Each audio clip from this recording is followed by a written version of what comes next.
इस कार्यक्रम के पुण्यार्जक हैं सौभाग्य कोहिनूर, श्री संजय जैन, श्रीमती ममता Jain, greater Kailash Delhi, Shri Kamal Jain Dhanawat, Shrimati Manju Jain Dhanawat Cuttack, Shri Anoop Jain, Shrimati Rekha Jain green park Delhi, Shrimati नवीन जैन, श्री अमित जैन, श्रीमती रुचि जी शांतनु, यशवर्धन जैन ग्रीन पार्क दिल्ली, श्री नेमचंद जैन, श्रीमती निशी जैन, पुनीत जैन, शिल्पा जैन, हितेश जैन, रचना जैन, अभिषेक जैन, अथर्व जैन, रोहिणी सेक्टर 8 दिल्ली, श्री एमपी जैन, श्री राजेश जैन, श्रीमती निशा जैन, वर्षा जैन, प्रतीक जैन, श्रुति जैन, खुशी जैन, रोहिणी सेक्टर 5 दिल्ली।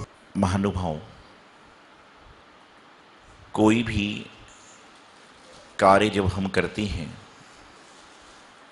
और वह कार्य जब संपन्न हो जाता है तो लोग पूछते हैं कि यह कार्य किसने किया। तो अधिकांशतः लोग यही बोलते हैं, यह कार्य मैंने किया। और कुछ समझदार जो लोग होते हैं वह कहते हैं, यह कार्य हमने किया। समझिएगा अंतर। एक व्यक्ति कहता है कि यह कार्य मैंने किया और एक व्यक्ति कहता है कि यह कार्य हमने किया। मैं में मात्र प्रशंसा मिलने की संभावना ज्यादा होती है, लेकिन यदि कहीं पर कोई कार्य खराब हुआ है तो मैंने किया तो भी आपका नाम दोषारोपण में आएगा। और यदि आपने कहा कि हमने किया तो उसमें ऑटोमेटिकली व्यवस्था बन जाएगी। दाल में नमक ज्यादा पड़ गया तो पता नहीं किसने डाला होगा, हमने किया ना। लेकिन ऐसा नहीं है। आज वर्तमान में इंसान जो कार्य करता भी नहीं है उसके लिए भी प्रशंसा लेना चाह रहा है, उसका भी क्रेडिट अपने आप को देना चाह रहा है, उसकी भी जो व्यवस्था है वह लेना चाह रहा है। छोटी सी बात है, आप कहीं मंदिर जी में जा रहे हैं और वहां पर पर्चियां निकल रही हैं, लकी ड्रा के माध्यम से कोई प्रतियोगिता चल रही है और वहां पर निकला नाम लाला राम जी। अब लाला राम नाम का आदमी दौड़ा दौड़ा जा रहा है कि भाई मेरा नाम तो नहीं है। अरे भाई, आपको खुद को पता होना चाहिए कि तुमने पर्ची में नाम डाला भी था कल। जब तुमने पर्ची में नाम डाला नहीं है तो निकलेगा कैसे? चाहे तुम्हारा नाम सामान्य है तो क्या हुआ? इसी प्रकार से आपको पर्ची की भांति समझाना चाहता हूं कि जिस तरह से बैंक में आप रुपए डालते हो, जितने रुपए डालते हो उससे थोड़ा बहुत घट बढ़कर आपको मिल जाते हैं। उसी प्रकार से प्रभु के दरबार में जो व्यक्ति अपनी अर्जी लगाएगा, जो व्यक्ति अपनी अर्जी रूपी पर्ची लगाएगा, तभी तो प्रभु उसको टेर देकर बुलाएंगे। उन्होंने बोल दिया लाला राम जी आओ। जो लाला राम समझदार होगा कि मैंने पर्ची डाली नहीं तो मेरा नाम आएगा कैसे, लेकिन जो ना समझ होगा वह हो सकता है मेरी पत्नी डाल दियो। फिर उससे पूछो कि तुम्हारी पत्नी पियर कब से गई हुई है? बोले रक्षाबंधन से गई, लौट के ही नहीं आई। तो बोले हो सकता है मेरे पड़ोसी ने डाल दिया हो। पूछो पड़ोसी मंदिर कब से नहीं आया? तो बोले पड़ोसी तो 1 साल से मंदिर ही नहीं आया। तो फिर डाली किसने? आदमी अपना श्रेय लेने के लिए तैयार है, आदमी अपना शेयर लेने के लिए तैयार है, आदमी अपनी प्रशंसा को पाने के लिए तैयार है। लेकिन प्रशंसा को पाने के लिए पहले प्रशंसनीय कार्य तो करो मेरे भाई, प्रशंसा के योग्य काम तो करो, जब तो जाकर जीवन में प्रशंसा मिलेगी, जब तो जाकर जीवन में आपको लोगों की भावनाओं के साथ अच्छे से काम करोगे तो आपको प्रशंसा के पात्र बनोगे। लेकिन आज हम लोग क्या कर रहे हैं? काम थोड़ा सा करते हैं और दिखावा ज्यादा कर देते हैं। थोड़ा सा कार्य और दिखावा ज्यादा। ध्यान रखना, बंजर भूमि पर आप कितना भी पानी सींच दो, कितना भी पानी सींच दो, कुछ समय के लिए बंजर भूमि में ठंडक तो आ जाएगी, लेकिन उसमें कभी फल फूल नहीं लग सकते।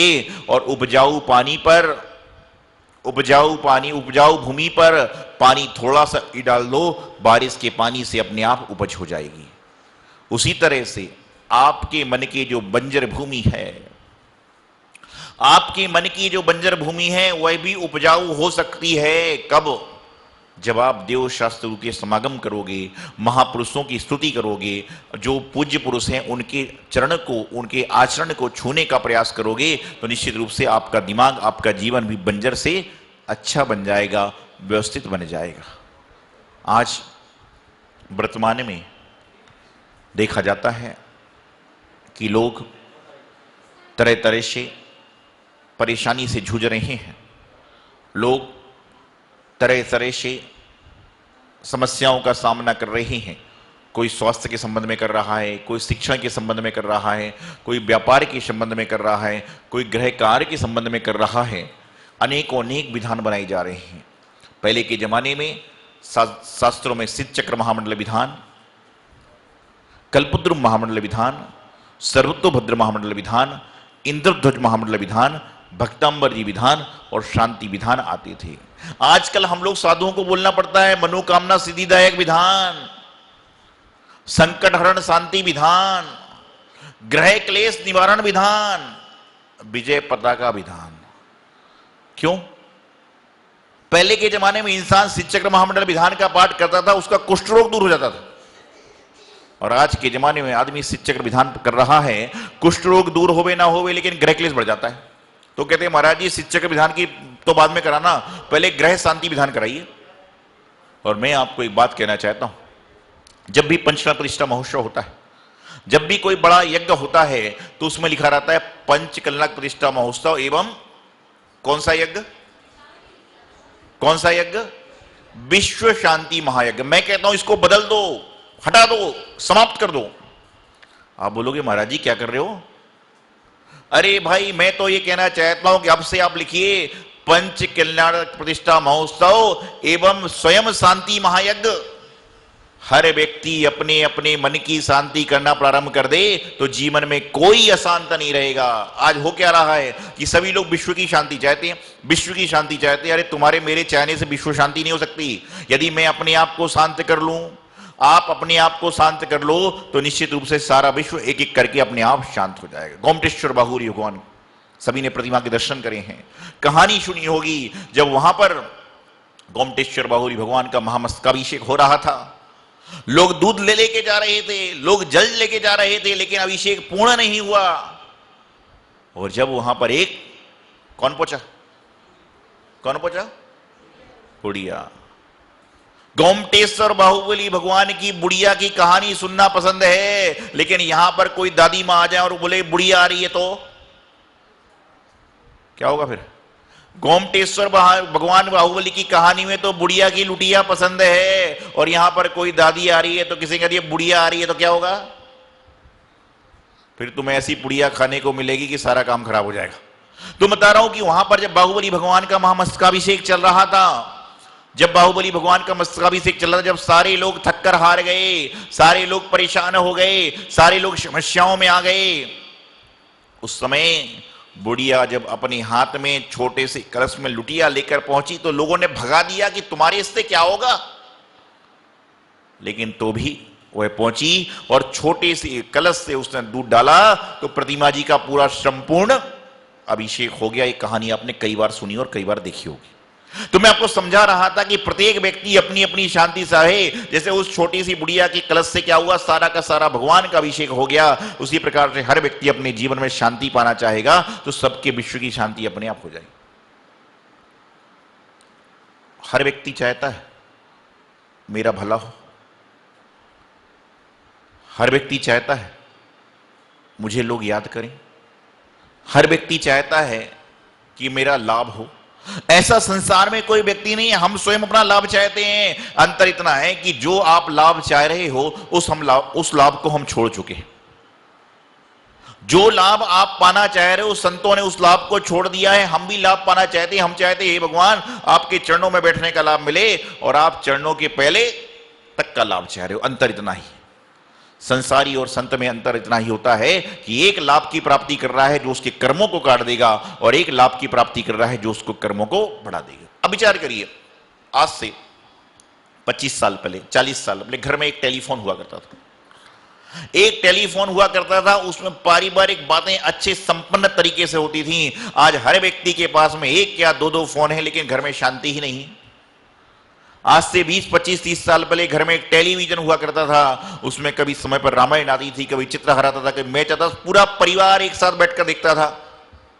और आज तो क्या परिस्थिति है, हर कमरे में टीवी है, हर कमरे में टीवी है, और उसके बाद भी इंसान दुखी है। हर कमरे के अंदर टीवी है, उसके बाद भी इंसान दुखी है। और पहले एक चीज थी तो सारा संसार, सारा घर मोहल्ला सुखी होता था, क्योंकि वहां पर कोई अपेक्षाएं नहीं थी। और कमरों कमरों के अंदर टीवी है तो भी समस्या है, हर कमरे के अंदर टीवी है तो भी समस्या है। पत्नी कहती है मुझे सीरियल देखना है, पति कहता है मुझे न्यूज सुनना है। क्या करेंगे? अब टीवी में दो पार्ट तो नहीं हो जाएंगे, कमरे में दो टीवी तो नहीं लगा लेगा आदमी, क्या करेगा? तो यही चीज है कि जितनी जितनी वस्तुओं की प्राप्ति हो रही है उतना उतना इंसान को जीवन में दुख बढ़ रहा है। वस्तु की प्राप्ति होती है सुख पाने के लिए, लेकिन वस्तु की प्राप्ति हो रही है दुख पाने के लिए। तो जीवन में थोड़ा थोड़ा जीवन धर्म में बनाए, थोड़ा थोड़ा जीवन संयम में बनाए, थोड़ा जीवन संस्कार में बनाए। मैं बात हमेशा आपको कहता हूं कि आप जीवन में धर्म ही धर्म ना करें, लेकिन जीवन में कुछ तो भी धर्म करें। 24 घंटे में आप 24 बार कुछ कर पाओ ना कर पाओ, आप सभी प्रातः काल उठकर क्या करें? सुनिए मेरी बात को ध्यान से। सबसे पहले जब प्रातः काल आप उठते हैं, बिना मुंह धोए, बिना मंजन करे, बिना कुछ करे, अपने दोनों हाथों को जोड़िए। जोड़िए एक बार आप लोग सभी, जोड़िएगा। ऐसे ही हाथों को जोड़िए, फिर हाथों को खोलिए। खोलिए, आपको यहां पर एक 24 पोर दिख रहे होंगे, 12 इस उंगली के और 12 उस उंगली के, और उसके नीचे चंद्रमा दिख रहा होगा। दिख रहा है आपको?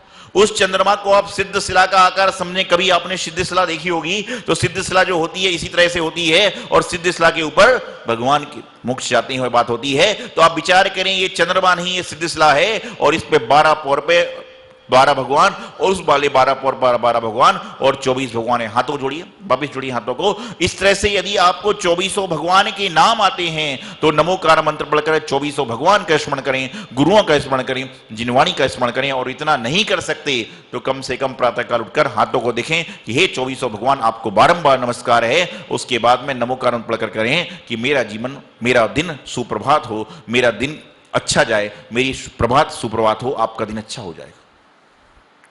प्रातःकाल जब आप फोन उठाते हो तो सबसे पहले आपको जो है फोन में सबसे पहले गुरुजनों को, गुरुजनों की व्यवस्था दिखना चाहिए, बाद में काम करोगा।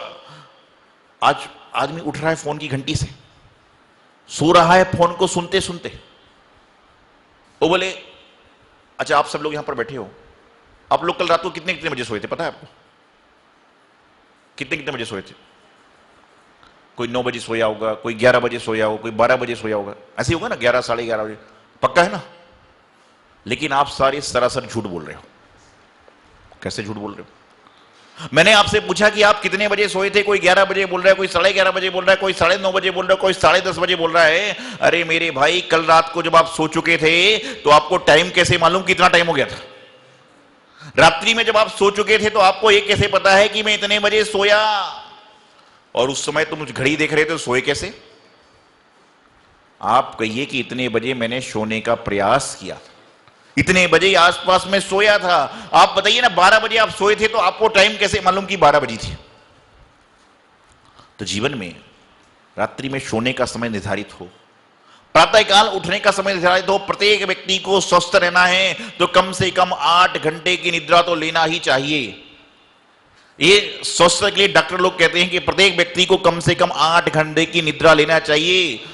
तो समझ के चलना कि आपका माइंड बिल्कुल स्वस्थ होगा, फ्रेश होगा। नहीं तो फिर क्या होगा?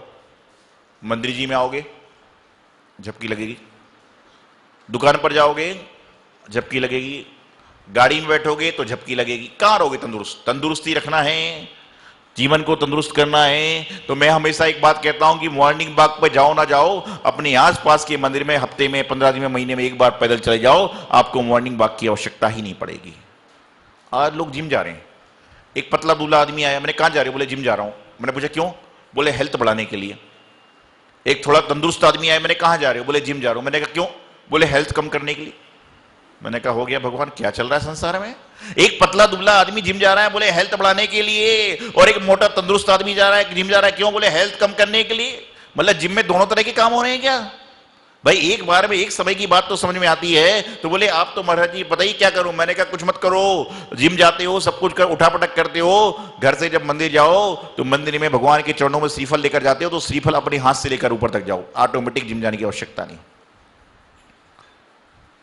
आप विचार करिए कर क्या रहे हैं आप सब लोग मंदिर आते हैं, मेरी बात को सुने, आप सभी लोग, बहुत सारे लोग मेरी बात को सुन के समझते हैं कि जब आप मंदिर में आते हो, भगवान के चरणों में आते हो, आप चप्पल जूते पहनकर आते हो। पहले तो पहनकर ही नहीं आना चाहिए। और यदि आपको पहन के आने की आवश्यकता भी है तो आप अपनी गाड़ियों से आते हो तो गाड़ी के अंदर चप्पल जूतों को छोड़ें, भगवान के चरण, भगवान के पास आने के पास चप्पल जूते पहनकर आपको आना ही चाहिए। अरे दुनिया भर की गंदगी भगवान के दौर में ला रहे हो, जरूरी नहीं कि आप यहां पहनकर आए। तो भगवान जी का तो मेन गेट से आप एंट्री मारते हो, भगवान का क्षेत्र कहलाता है। तो ध्यान रखिए इस बात को। आप इतना तो कर सकते हो कि आप जब चप्पल जूते पहन के आते भी हो तो कम से कम गाड़ी में ही छोड़ दो ना। उससे दो फायदे हैं आपके, बाहर निकलने के बाद चप्पल जूते ढूंढने भी नहीं पड़ेंगे। बाहर निकलने के बाद आपको चप्पल जूते ढूंढने की आवश्यकता नहीं होगी, और यहां पर कम से कम मंदिर में गंदगी लाने से तो बच जाओगे। कहां कहां चप्पल जूते जा रहे हैं आप, वहां पर टॉयलेट में भी चप्पल जूते पहन के जाते हो, पार्टी में भी चप्पल जूते पहन के जाते हो, सब जगह पहन पहन के जाते हो, और भगवान के मंदिर में भी लेकर आ रहे हो उनको। कम से कम कुछ तो धर्म समझो, कुछ तो भावनाएं समझिए, कुछ तो कार्य करिए। और इतना तो कर ही सकते हो, और मान लो गाड़ियों से नहीं आ रहे हो तो कम से कम उस परिचय में बाहर तक छोड़कर आओ जिसमें व्यवस्था बन जाए। अरे क्या चल रहा है। वैसे लोग कहते कि हम महाराज जी भगवान जी से कभी ऊंचे नहीं बैठ सकते। अब महाराज जी के बिहार में चलते हो, महाराज जी के बिहारों में चलते हो तो महाराज जी कैसे चलते हैं? नंगे पैर। और इंसान चप्पल जूते पहन के चल रहा है तो क्या रहा? बताइए, सोचिए, विचारनी बात है। लेकिन ठीक है, हम सोचते कोई बात नहीं, आज चप्पल जूते पहनकर आ रहा है, कल नंगे पैर भी आएगा। तो जीवन में छोटी छोटी बातें आप उतारोगे तो जीवन का कल्याण होगा और आपका मोक्ष मार्ग प्रशस्त होगा। इति अल्पम। गुरुवर आचार्य सिद्धांत सागर जी महाराज के। इस कार्यक्रम के पुण्यार्जक हैं सौभाग्य कोहिनूर, श्री संजय जैन, श्रीमती ममता Jain, greater Kailash Delhi, Shri Kamal Jain Dhanawat, Shrimati Manju Jain Dhanawat cut, Shri Anoop Jain, Shrimati Rekha Jain, green park Delhi, Shrimati नवीन जैन, श्री अमित जैन, श्रीमती रुचि जी शांतनु, यशवर्धन जैन, ग्रीन पार्क दिल्ली, श्री नेमचंद जैन, श्रीमती निशी जैन, पुनीत जैन, शिल्पा जैन, हितेश जैन, रचना जैन, अभिषेक जैन, अथर्व जैन, रोहिणी, सेक्टर 8 दिल्ली, श्री MP जैन, श्री राजेश जैन, श्रीमती निशा जैन, वर्षा जैन, प्रतीक जैन, श्रुति जैन, खुशी जैन, रोहिणी, सेक्टर 5 दिल्ली।